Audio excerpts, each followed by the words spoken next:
Welcome to the Roost Podcast, brought to you by Buckeye Bowhunter. And now, your host, Josh Grund. What's going on, guys? Thanks for joining us today. This episode, I really enjoyed the conversation me and Bryce had.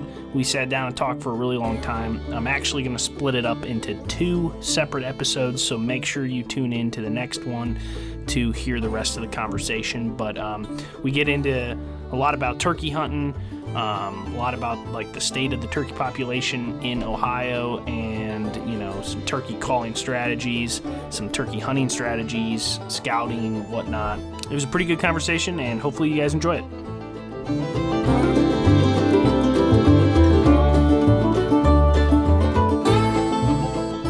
What's going on, guys? Thank you for joining us for another episode of the Rut to Roost podcast. I got it right that time, Bryce. You did. That's impressive. First time's a charm. But we appreciate you guys showing up and listening again. We're going to try and keep pumping these episodes out maybe once or twice, probably twice a month, huh? Yeah. One every other week or something like that. Mm-hmm. Yep. But as you hear, Bryce is here with me again today, and we're going to talk a little bit about turkeys, turkey hunting, turkey biology. There's some pretty exciting stuff going on in Ohio right now with some new turkey research that may change how we hunt turkeys going forward. So, yeah. Yeah. You excited? I'm excited. You excited about turkey season? I'm excited, and I'm hoping better science comes out after this season. Yes. We want an uphill slope. So, Bryce, I think we'll talk about that. We'll talk a little bit about some turkey hunting strategy, maybe. But before we do that, let's do a little update. I think we'll do a little update here about what we've been up to the last couple weeks. We'll try to do this at the start of every episode, maybe. Yeah. So what have you been? It's been, what, a week since we recorded our last podcast? Yeah, I think exactly a week, last Wednesday. What have you been doing? Working, for sure working. That's never ending. Working too much. Working too much, not hunting or exploring enough. But I did have a good weekend down southern Ohio. Been wanting to try a lot of fishing down there. There's a lot of old mining ponds that are filled in, a lot of natural spring water feeding them. And I always notice some bird hunting when pheasants come in, and in deer season too. Those deer sit in those big wide open fields too in deer season all year, and just watch you drive around. So seen a lot of them ponds that way, and I've been telling myself for 2 years I'm going to take my kayak down and drag them around and try bass fishing and you bluegill took your fishing. Kayak down? I did not this time because it was freezing cold. Oh, so you were just kind of doing a preliminary... I just walked a couple, yeah. And it turned out really good. I found one really good bluegill pond. Definitely caught some keeper-sized ones and did some catfishing on the creek down there. So turned out pretty good. Good fish fry.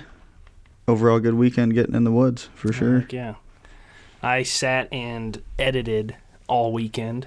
I got out. Round of applause. Yeah.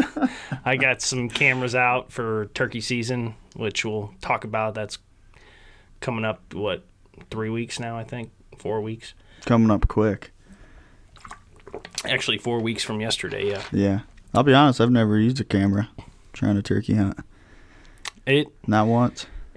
I never used to until a few years ago, and we'll kind of get into why I started. But let's transition from that. Let's talk about what's going on in Ohio with turkeys. So as everybody's kind of noticed or been aware, or is the decreasing turkey population, or the what seems to be a decreasing turkey population in the state of Ohio and across much of the United States and a bunch of different states, actually. It seems like the last few years for me, I've had a lot of trouble finding birds or hearing gobbles. I have not heard as many gobbles as I've heard, when I was hunting 2017, 2018, 2019. Right. Have you noticed that? Yeah, I didn't hunt last year because I broke that foot. I think we talked about last podcast, but goofball. Even 2021, the last season, I went out. I noticed it kind of years before when I first started turkey hunting, but them last couple weeks are a drag. Like just trying to get a bird to talk. There's a lot of things, and I've done a lot of research and reading, but there's a lot of things that kind of has, I guess, fed into that decrease. And I got some stats here in front of me. In 2017, 2018, 2019, the poult number, the amount of baby turkeys that were produced, was well below the average.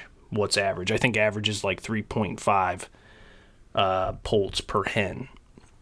So we were way below that those years. So that makes sense that, 2017, 2018, 2019 were all really good years, and then 2020, 2021, when you would want to see a bunch of those Jakes, 2-year-olds and 3-year-olds, well, there wasn't that many from 2-3 years prior. So it makes a ton of sense that 2020, 2021, and 2022 were not very good hunting years, and hunters didn't have a lot of success. 2022, I think there was only like 11 or 12,000 birds killed, where like in 2018 there were 21,000 birds killed.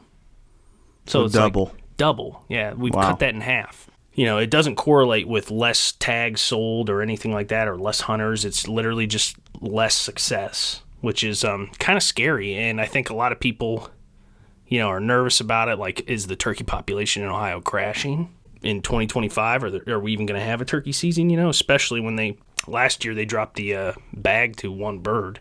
Right. Which was a pretty big deal. How'd you feel about that? Didn't go out. Oh, yeah, that's right. No, I was surprised by that. I was kind of happy that they did that. And I think it's going to make a huge difference because all of the poult counts that we did in 2021 and 2022, and by we I mean the Ohio DNR, we actually had above average poult production. Good. So what that means is this year we should see a lot more Jakes and a lot more 2-year-olds running around than we did the previous year and the previous years before that. Right. So that mixed with like the lower bag limit should help us out significantly. Yeah. Hopefully, hunters have a lot more success out there this year, which is kind of exciting. But what I wanted to kind of get into is Ohio's doing this really cool thing now with a couple other states, PA, Maryland, I think New Jersey is involved, where they're doing a study of hens, and when they're trying to figure out when that like mean incubation period is.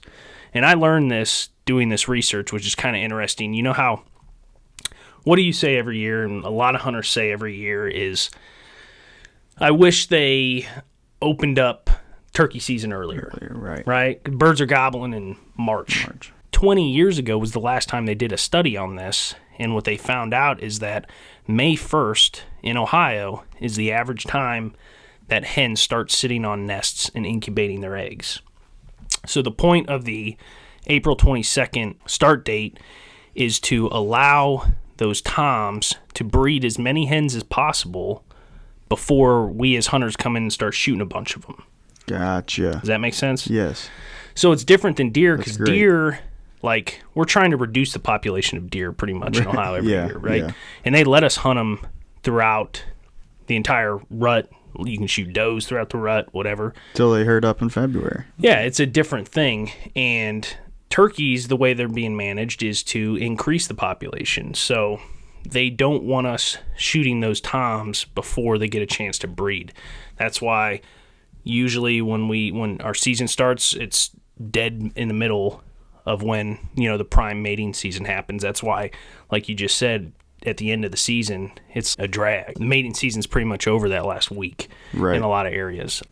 A lot of what they're worried about the last few years, and these years when we had really low poult production, they were the weather's been changing in Ohio, where 20 years ago, I hear my parents say how, like, once it started snowing in November, like my dad said there was always snow on the ground during the rut in November. Oh, yeah. When's the last time we had snow on the ground during the rut?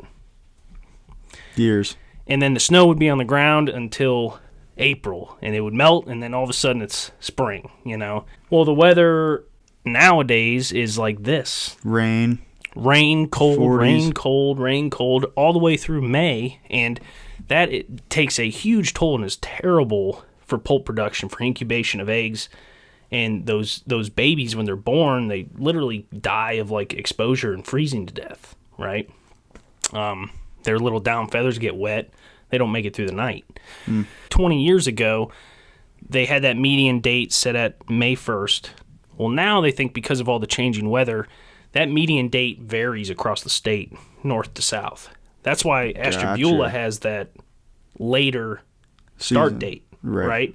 Because they think that median date when birds are incubating is a week after us here. Oh, okay. What I'm thinking is going to happen is they're going to start doing this research, and what they're going to find out is the birds down in southern Ohio, in Vinton County or whatever, are mating way earlier than they are for us up here in Portage County. Right. You know what I mean? So I think what you're going to see in the next few years, and I could be completely wrong, I'm just guessing, but you're going to see Ohio broke up into a lot more zones and have different start dates.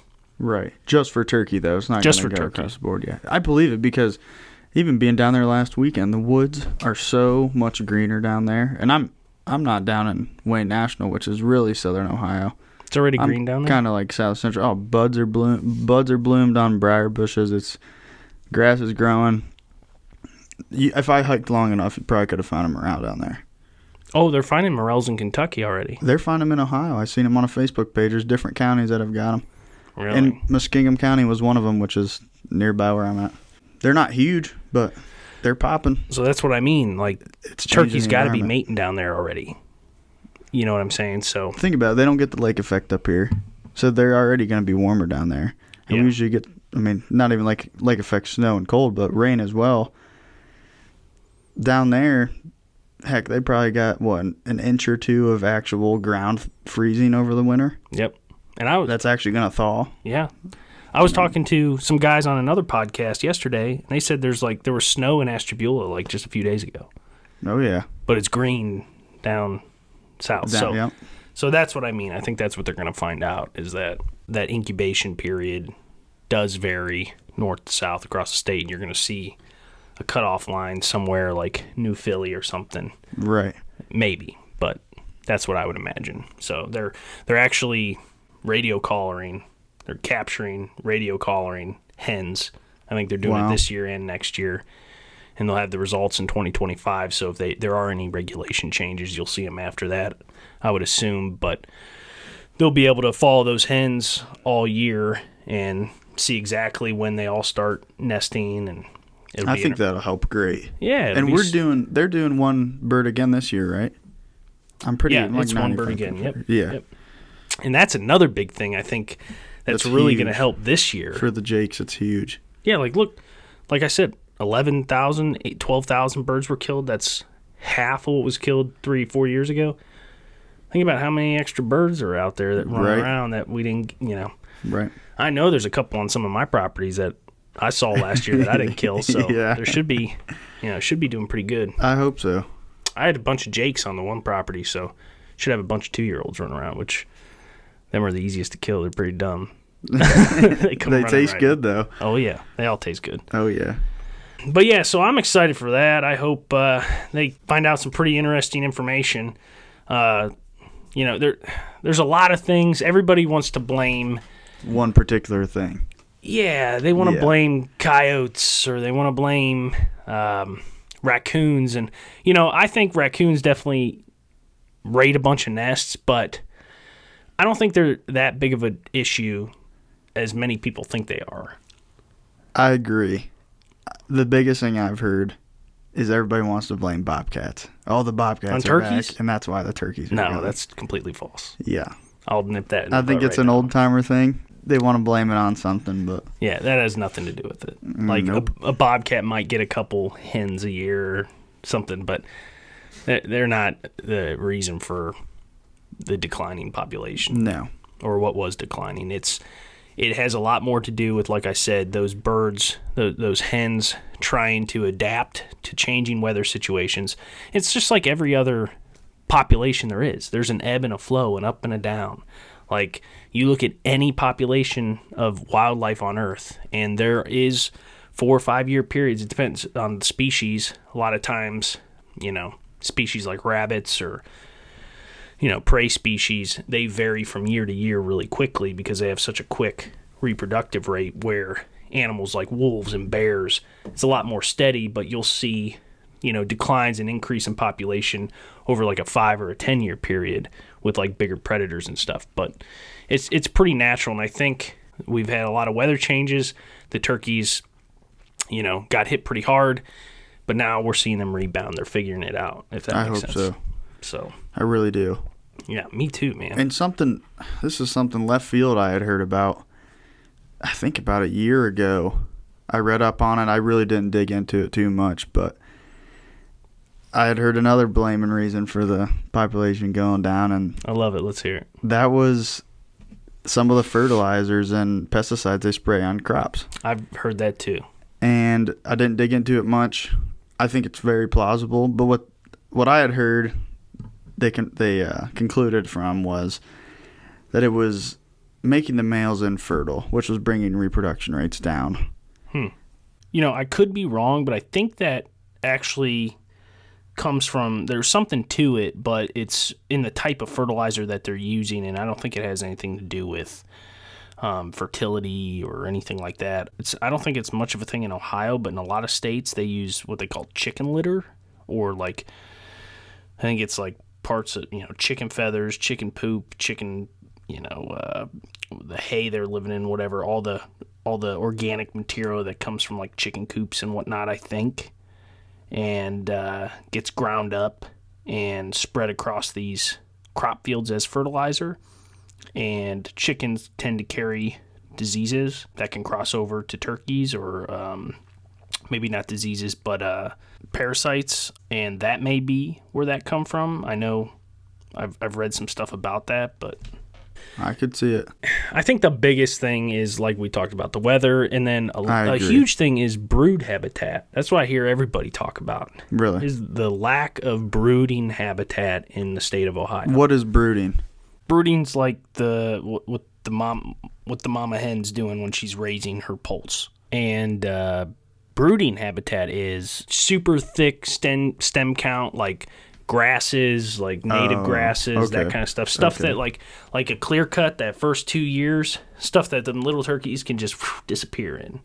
Right. A lot of that is gone throughout the whole state. Around here where I hunt, a lot of that brooding habitat has disappeared from farmland expanding and getting bigger. Like, fields used to be a lot smaller back in the day on these little small farms. Now these huge extensive crop fields have taken over a lot of that habitat, and an increase in just developments and stuff, housing obviously. And you go down to like the Wayne National Forest, there's not a lot of that at all. Really? It's all just big wide open woods, right? Okay. Yeah. Like all of it's big old open, old growth hardwoods. Right. 90% of it. The couple places where I've done really well down in the Wayne, they do like selective cuts. So you get those really thick, high stem count brooding habitat where that hen can take her babies into, and they're safe from predators. Predators can't find them as easily. That's what I was going to say. To jump back to talking about the coons and the possums, is what I heard why they're not such a big deal is those hens, when they're nesting, they're incubating those eggs all night. They sit on the ground all night. Right. Everything I've read was like those hens don't let raccoons just come in and take their eggs. Like those hens. Fighting. Have you ever walked up on a nest? No, I walked up on one in gun season this year, literally 3 feet from me. I almost stepped on it, and During it just scared the heck out of me, and it flew off. Oh, you mean a turkey? It was a turkey. What was it doing? Just sitting there in the cover. I mean, in a brush, green briar bush. No, I've walked up on a hen with like poults before. Yeah, like she must have been like on top of them, like sheltering them or something. And it was in grass, and this hen just pops up. It attacked me, dude. I was like, what the heck? I took off running, and she's like up in the air, like went past my face, turn around, and I just see these babies running in like 100 different directions. I'm like, I'm There's leaving, like little furry bowling balls rolling down there. Oh, she was pissed, dude. Now here's a question. You just made me think of this. Do they have spurs as well? Hens? Yeah, I think so. They do for fighting. Yeah. I've sure. never killed a hen, so I don't know. Let's look it up real quick. There you go. Power of the internet. Keep talking. Power of the internet. Do hens Here's a question. have spurs? I got another one for you. When them hens are roosted up or incubating, don't the males usually stick around with them for a bit, right? Hang on, before you go on. Hens lack spurs. Hens lack spurs. That's what Google says. That's why she came after your wings flapping, ready to smack you upside the head. It's extremely rare to find a hen with spurs. Probably as rare as finding a hen with a beard. Yeah. But what was your other question? Dude, those male turkeys, they stick around with the females for a while after mating, right? And then they move on? No. They're one and done. I mean, yeah, so like usually what happens, they'll nest with them that like night, right, or something, or that. No, they'll mate with them usually that's what happens is like a typical day for a tom. He wakes up in the morning, he probably roosted pretty close to some hens, right? Yeah. He starts gobbling, they start yelping, and they're talking back and forth. Those gobblers will fly down and they'll spend all morning mating with those hens. Okay. Or a hen or multiple hens, I'm not sure. But that's why usually the best time to turkey hunt, if you're not like right on the roost in the morning, it's pretty tough to get a bird to come in unless it's the right time of year. You know what I mean? Mm-hmm. Like we talked about, usually when turkey season opens, they're henned up at that point. But the best time to like kill a turkey is at like 9 o'clock, 10 o'clock, 11 o'clock period. Because those hens are trying to get away from those turkeys to go sit on their nests or lay an egg about that time. They've mated with them all morning. Now they're going to go lay an egg, and that tom's lonely by himself. So if you're the only hen out there yapping, ready for round two. Yeah. Yeah. Okay. That's when they start cruising and looking for more hens, you know what I mean? Yeah. I don't want to sound stupid, but I don't know how the actual reproductive process, like, I don't know how that actually works with birds. With turkeys, does that tom want to breed that hen multiple times? Like over like a week? Is he going to breed her every day? Or once she's bred, she lays 9 eggs and she's done? I don't know. Man, we should have done some more research. Well, let me look that up real quick. Hold on. Power of Google. Yep.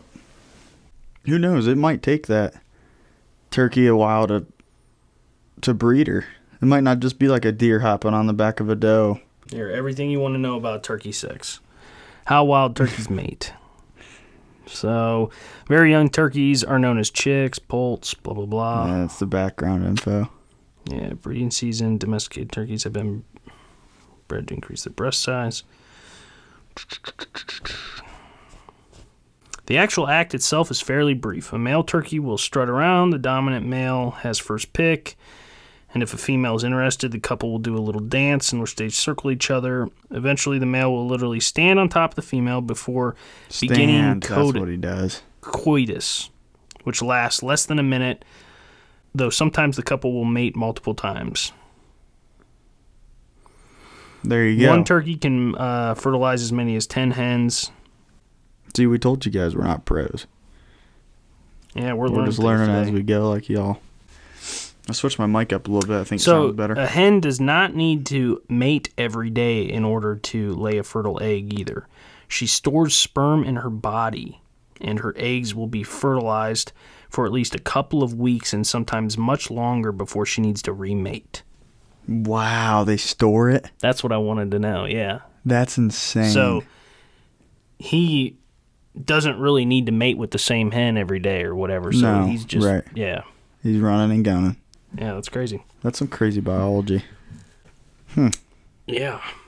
So now that we know all about turkey sex, make sure you have your decoys up. Yeah. But let's kind of switch gears and talk about this time of year. So, yeah, it is end of March. End of March. Going into April here. May be a little different from when this is released, but Bryce, what are you doing right now to find turkeys? I am looking for fresh turkey scat. Fresh turkey scat. I'm looking for turkey poop. Tracks. It's hard to find tracks. Field edges, something. Yeah, it's hard. You gotta have, mud or whatever. Where I'm looking, it's a lot. It's really thick. Like you were talking about, good habitat for them. Really? It's great. It's super thick. Turkey scratchings. You ever find those? I have been seeing some of them. Looking for them. I think I got some fresh ones behind the house actually. By your house? Yeah, it's the whole little corner of woods is torn up. I know there's a bunch of raccoons back there, but there could be turkey scratchings too. They could be. That's kind of exciting. The fact is finding one fresh enough to tell it's a... Have you gotten out there in the mornings and listened? No.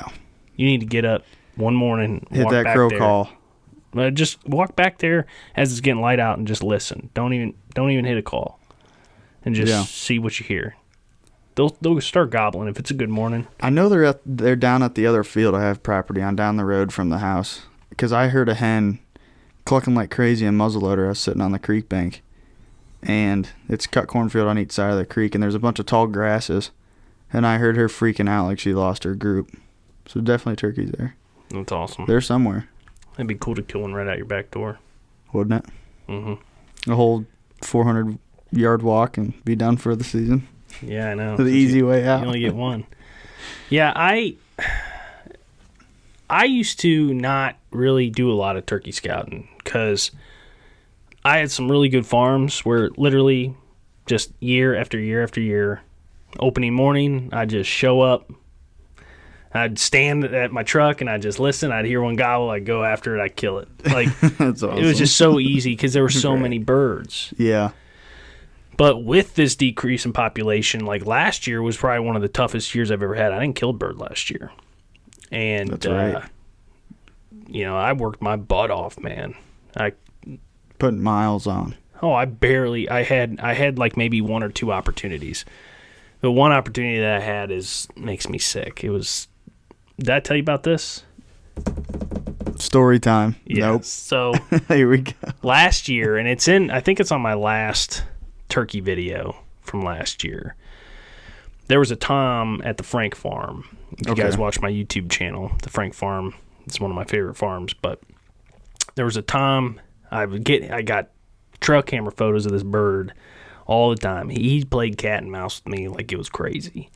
Like he would go out in the middle. So the neighboring property is this giant cut bean field, and he loved to hang out. He loved to roost off the property I could hunt, and he loved to hang out in the middle of that big cut bean field and just gobble. And there was like 2 or 3 mornings where... And just strut his stuff in that bean field? Yeah, he'd just be out there strutting. I'd call, he'd gobble, I'd call, he'd gobble, but he'd never come close. Dude, he was too smart. I could not get this bird. He was like one of those 5-year-old birds that just been hunted 100 times. Yeah. So I hunted him probably 2 or 3 weekends in a row, and no luck. The last weekend of the southern zone, I get out there, and I watch this bird walk. He flies down out of that neighboring block, and I watch him walk across the bean field, and then he disappears into this woodlot behind me, and I can't walk that woodlot either. Can't hunt it. Okay. So I set up on the edge of the field that I can hunt and start calling. And my trail camera photos told me that bird comes out in this field that I'm sitting on pretty often, every once in a while. I just have to wait him out. And I'm like, this is the last day. I'm going to sit here till freaking 4 o'clock in the afternoon if I have to kill this turkey. I'm not messing around. So it's hard to explain, but I'm on this big tree line, and that cuts these 2 fields in half. And all morning, it was like, I don't remember exactly, but it'd be like 9 o'clock, and he'd start gobbling. He'd gobble 15, 20 times. Behind you. Yeah, like maybe 200-300 yards, and then he'd get quiet again. And then 2 hours later, he'd start gobbling again. And I'd called him. He'd gobble every time I called, and then he got quiet again. And it was, I can't remember exactly what time, but I sat there from like 6:30 to 1 o'clock or something like that. It was afternoon. And I just happened to like turn. I was like getting tired. I was uncomfortable. Mm-hmm. And I just happened to turn, and I just see something in the field behind me, like moving through, like, you know, just the light. You could just see something moving. And I'm like, dude, that's a turkey. And I like start looking, move my head around, and I make out this is this Tom. And he's walking across the middle of the field. This bird works his way all the way across this field, and he's just slowly coming. All right, and there's this big gap in the tree line that I'm sitting on, and I got my decoys set up so that if that bird crosses that gap, he'll see these decoys and hopefully walk right in, right? Perfect, right. So I can't shoot him until he crosses this property line, so I'm just sitting there, my gun's aimed at these decoys. I'm like, dude, almost, come on, baby. And he's just walking, and I'm not kidding, I'm not exaggerating one freaking bit, dude. This bird was probably from me to you, 5 foot, 10 foot, you know, from getting to the point where he could see my decoys. And I'm not kidding. It's like 1:30, 2 o'clock in the afternoon. And I'm like, I've been waiting all day to kill this bird. This is the last day of the season. I can't wait. Oh, my God, it's going to happen. I got my camera on. You miss it. Dude, my camera's running. Everything's perfect. And I just hear this. No. Over the hill. The neighbor comes flying over the hill on a 4-wheeler. Looking for you? No, he was just out riding. Oh, my gosh. And that bird just goes...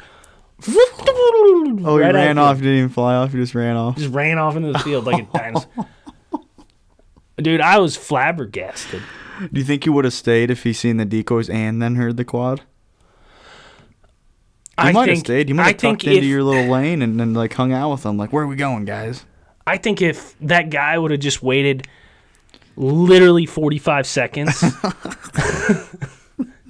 if his mom would have called him and he had to talk to her for 45 seconds before he got on the quad, it would have helped me out a little bit. Like, that bird was dead, man. Younger is like, did you know the neighbor? I've met him before. He's probably in his 40s or 50s or something. Say, if he was younger, he probably hung up that phone call from his mom on purpose. He rides back there all the time, so it's nothing new. But just the timing was like, I was just like, come on. That sucks. You don't get that down in Wayne National when you're out in the big woods. I know, but that was that's discouraging. That was devastating to me. Oh, I bet. But anyways, especially after all the miles you put on down in Wayne. Yes. Didn't come back with one. Yes. Tough year. It was a tough year. Back to the point. So I started using trail cameras a lot more in the last few years to find turkeys and to at least get me in a place where there are turkeys during hunting season.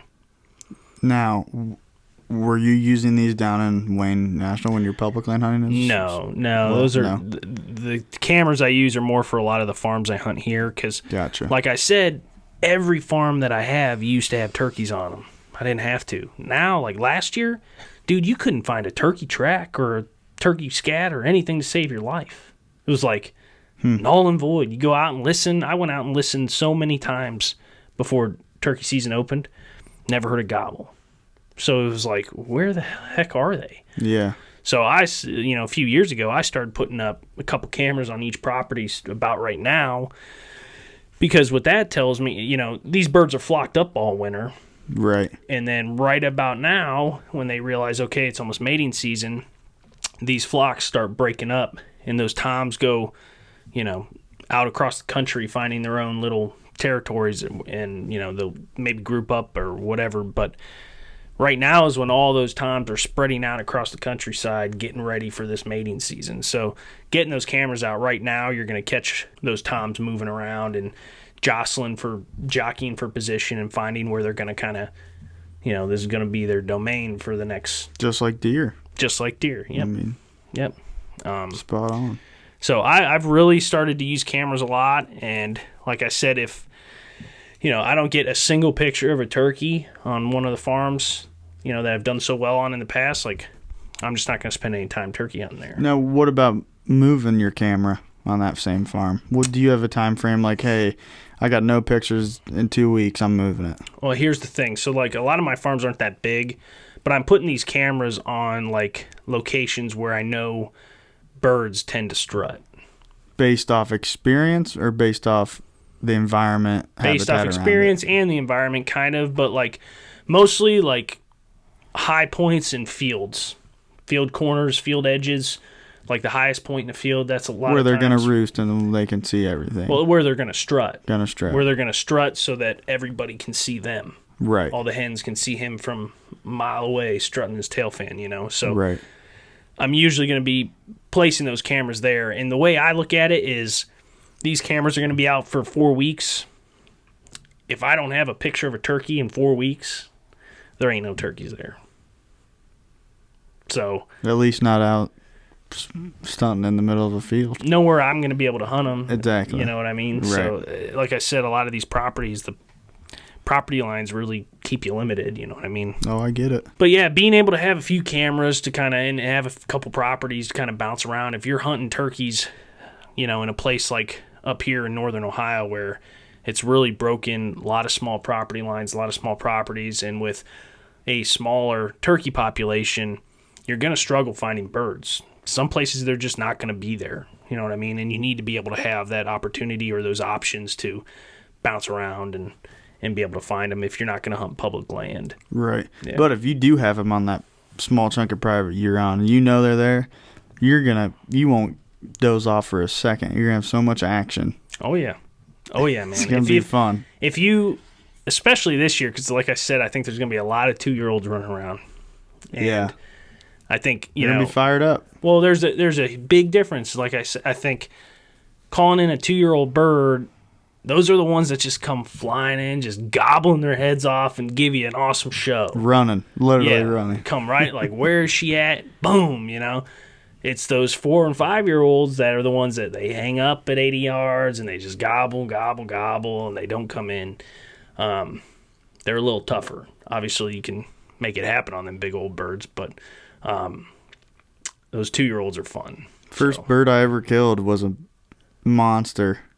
Yeah. Old Tom. I got him mounted. He was so big I couldn't pass him up. You got him mounted? I got him mounted. Like a full body mount? Full body mount on my first bird. You have a full body turkey mount? I do. It's sweet. What? The guy made a sweet platform at the bottom too. He lined it's a circle pad that it's standing on, and he put like ferns and little morels, and he really made a cool design and green felted the outside. You got a picture of this? I probably do. I could find it. Dude, I am jealous because It's awesome. How cool would a turkey mount be in this room? I wish it was an off the ground one.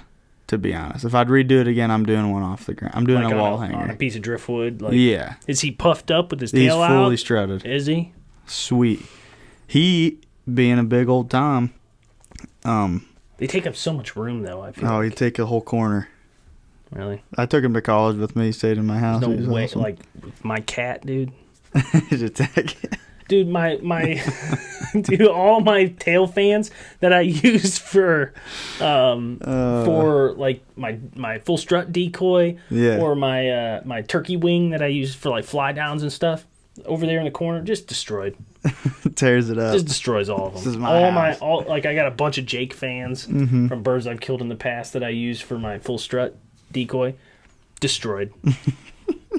Oh, it's infuriating. I got to do it on the wall. The girlfriend's lucky I don't just like open the door one day. Yeah. I don't know what happened to her, babe. I was working. I don't know. Yeah, Broke a window. I don't know. She must have busted out. But yeah, this big Tom, I killed my first time. I actually had my buddy's dad was calling under me. I was sitting up a little bit, and like on the hillside, and he was sitting below me, and he was kind of like down to my side though. It wasn't like I was shooting right over top of him. You know what I'm saying? And we're having trouble getting these gobblers to come to us in the morning off the roost. They're gobbling everywhere. Can't get one to come. We get one real far away to the right. He gobbled longer than the ones off the roost, plain and simple. And then we didn't hear nothing. They hit the ground and got quiet. This was like week 2, of season. Oh, this is over. Okay. And this is in Ohio. This is Southern Ohio. And he'd call here and there, see if we get a gobble going, you know what I mean? Not trying to overcall or nothing. And out of nowhere, late in the afternoon, it's almost noon, that monster Tom just comes walking in quiet as can be. As soon as he gets out in the open, he gives one big gobble. He didn't gobble for an hour or two. Really? Came in, gave one big gobble, my chest, my heart about exploded. It was so loud. I was younger. I was baby. Oh, shoot. 15, 16. Really? Dropped him. Blasted him, huh? See ya. That's cool. Yeah, he's a big one. Turkey hunting special, man. I was hooked from then on. First time I ever heard that rumble of a gobble that close. And just crazy, shake your man. chest, yeah. Yeah. Never going back. Yeah. But yeah, how do we find these big 5-year-olds? What's that? How do we find these big 5-year-olds? That's what we really want to know. That's the answer. How do we find these big 5-year-olds? Well, you got to find them where they live. And one of the ways to do that is e-scouting. And to learn about e-scouting, you guys are going to have to tune in and listen to the next episode. This is going to be a 2-parter. Me and Bryce sat down and we talked for like almost 2 hours. So I'm going to put this up into 2 separate episodes. The second one, we actually talk about e-scouting, finding birds, putting yourself in good locations. And we talk a little bit about calling very briefly. But I think it was a good conversation. So thank you guys for tuning in. Really appreciate it. Check out the episode 3 to hear this conversation continued. And as always, we'll see you on the next one.